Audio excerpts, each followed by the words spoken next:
शिव्या दिनानिमित्त ध्वजारोहण समारंभास उपस्थित सर्व सन्माननीय स्वातंत्र्य सैनिक, ज्येष्ठ नागरिक, माननीय आमदार, खासदार, लोकप्रतिनिधी, उपस्थित सर्व अधिकारी, कर्मचारी, विद्यार्थी आणि पत्रकार बांधव या सर्वांना मी मनापासून भारतीय स्वातंत्र्य दिनाच्या शुभेच्छा देते। भारतीय स्वातंत्र्य दिनाच्या निमित्ताने जमलेल्या सर्व माझ्या बंधू भगिनींनो, सर्वप्रथम देशाच्या स्वातंत्र्यासाठी आपल्या प्राणाची आहुती देणाऱ्या सर्व ज्ञात व अज्ञात स्वातंत्र्य सैनिकांना मी अभिवादन करते आणि त्यांच्या पवित्र स्मृतीस वंदन करते।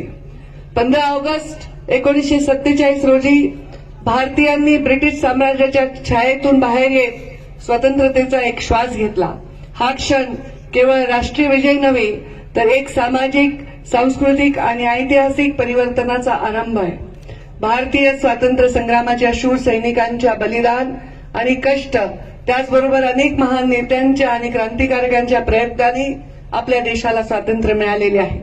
देश स्वतंत्र झाला, देश घडत गेला, राज्य घडत गेला आणि त्याच समवेत माझा जालना जिल्हा देखील घडत आहे, घडत राहील याचा मला विश्वास आहे।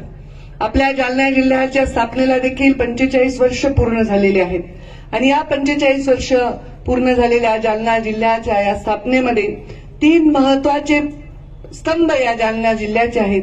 ते म्हणजे इथलं स्टील, इथलं सीड आणि इथलं सिल्क। त्यामुळे या 3S या स्तंभांचा विकास करण्यासाठी पालकमंत्री म्हणून मी कटिबद्ध आहे। जालना जिल्ह्याच्या सर्वांगीण व संतुलित विकासाला गती देण्यासाठी सन 26-27च्या वर्षामध्ये 547.97 कोटी रुपयांचा वार्षिक योजनेचा जिल्हा वार्षिक योजनेचा आराखडा जिल्हा नियोजन समितीने मान्य केलेला आहे। यावर्षी आपण सर्वजण पावसाची प्रतीक्षा करत होतो। पावसाने सरासरी गाठली आहे, परंतु अद्याप जिल्ह्यामध्ये समाधानकारक पाऊस नाही। त्यामुळे जिल्ह्यात मोठ्या प्रकल्पामध्ये आवश्यक पाणीसाठा झालेला नाही।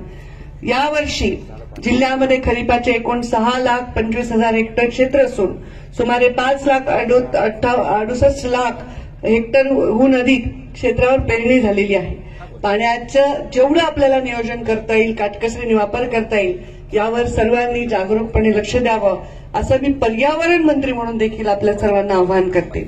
शेतकरी सक्षम, शेती समृद्ध आणि महाराष्ट्र अधिक प्रगत करण्याच्या उद्देशाने राज्य शासनाने पुण्यश्लोक अहिल्यादेवी होळकर शेतकरी कर्जमुक्ती महत्वाकांक्षी योजना जाहीर केली होती आणि त्याच्या अनुषंगाने आर्थिकदृष्ट्या शेतकऱ्यांना सक्षम करण्याच्या दृष्टीने हा महत्वाचा निर्णय आता पहिल्या टप्प्यामध्ये जालना जिल्ह्यातील 18,792 पात्र शेतकऱ्यांच्या खात्यामध्ये 116 कोटींची रक्कम देऊन त्यांना ताकद देण्यामध्ये परिपूर्ण झालेला आहे। कृषी विभागामार्फत 25-26 अंतर्गत जिल्ह्यातील सुमारे 11,000 शेतकऱ्यांना विविध बाबींसाठी 67 कोटी रुपयांचा लाभ देण्यात आलेला आहे। प्रधानमंत्री सूक्ष्म अन्न प्रक्रिया योजनेमध्ये 52 लाभार्थ्यांना सुमारे 2 कोटी रुपयांचे कर्ज तसेच 87 लाख रुपयांचे अनुदान वितरित करण्यात आले आहे। सन्माननीय बाळासाहेब ठाकरे कृषी व्यवसाय व ग्रामीण परिवर्तन प्रकल्पांतर्गत 39 प्रकल्पांना मंजुरी दिली आहे आणि 22 समुदाय आधारित प्रकल्पांना 22 कोटी रुपयांचे अनुदान वितरित करण्यात आलेले आहे। स्वर्गीय गोपीनाथ मुंडे शेतकरी सानुग्रह योजनेअंतर्गत 25-26 मध्ये अपघातात मृत्यू झालेल्या तसेच अपंगत्व आलेल्या जिल्ह्यातील एकूण 127 शेतकऱ्यांच्या वारसदारांना सुमारे 2,53,00,000 रुपये एवढा सानुग्रह अनुदान मंजूर झालेले आहे। राष्ट्रीय पशुधन अभियानाअंतर्गत पशुशिव्या दिनानिमित्त ध्वजारोहण समारंभास उपस्थित सर्व सन्माननीय स्वातंत्र्य सैनिक, ज्येष्ठ नागरिक, माननीय आमदार, खासदार, लोकप्रतिनिधी, उपस्थित सर्व अधिकारी, कर्मचारी, विद्यार्थी आणि पत्रकार बांधव या सर्वांना मी मनापासून भारतीय स्वातंत्र्य दिनाच्या शुभेच्छा देते। भारतीय स्वातंत्र्य दिनाच्या निमित्ताने जमलेल्या सर्व माझ्या बंधू भगिनींनो, सर्वप्रथम देशाच्या स्वातंत्र्यासाठी आपल्या प्राणाची आहुती देणाऱ्या सर्व ज्ञात व अज्ञात स्वातंत्र्य सैनिकांना मी अभिवादन करते आणि त्यांच्या पवित्र स्मृतीस वंदन करते. 15 ऑगस्ट 1947 रोजी भारतीयांनी ब्रिटिश साम्राज्याच्या छायेतून बाहेर येत स्वतंत्रतेचा एक श्वास घेतला. हा क्षण केवळ राष्ट्रीय विजय नव्हे तर एक सामाजिक, सांस्कृतिक आणि ऐतिहासिक परिवर्तनाचा आरंभ आहे. भारतीय स्वातंत्र्य संग्रामाच्या शूर सैनिकांच्या बलिदान आणि कष्ट, त्याचबरोबर अनेक महान नेत्यांच्या आणि क्रांतिकारकांच्या प्रयत्नांनी आपल्या देशाला स्वातंत्र्य मिळालेले आहे. देश स्वतंत्र झाला, देश घडत गेला, राज्य घडत गेला आणि त्याच समवेत माझा जालना जिल्हा देखील घडत आहे, घडत राहील याचा मला विश्वास आहे. आपल्या जालना जिल्ह्याच्या स्थापनेला देखील 45 वर्ष पूर्ण झालेली आहेत आणि या 45 वर्ष पूर्ण झालेल्या जालना जिल्ह्याच्या या स्थापनेमध्ये 3 महत्वाचे स्तंभ या जालना जिल्ह्याचे आहेत. ते म्हणजे इथलं स्टील, इथलं सीड आणि इथलं सिल्क. त्यामुळे या 3S या स्तंभांचा विकास करण्यासाठी पालकमंत्री म्हणून मी कटिबद्ध आहे. जालना जिल्ह्याच्या सर्वांगीण व संतुलित विकासाला गती देण्यासाठी सन 26-27च्या वर्षामध्ये 547.97 कोटी रुपयांचा वार्षिक योजनेचा, जिल्हा वार्षिक योजनेचा आराखडा जिल्हा नियोजन समितीने मान्य केलेला आहे. यावर्षी आपण सर्वजण पावसाची प्रतीक्षा करत होतो.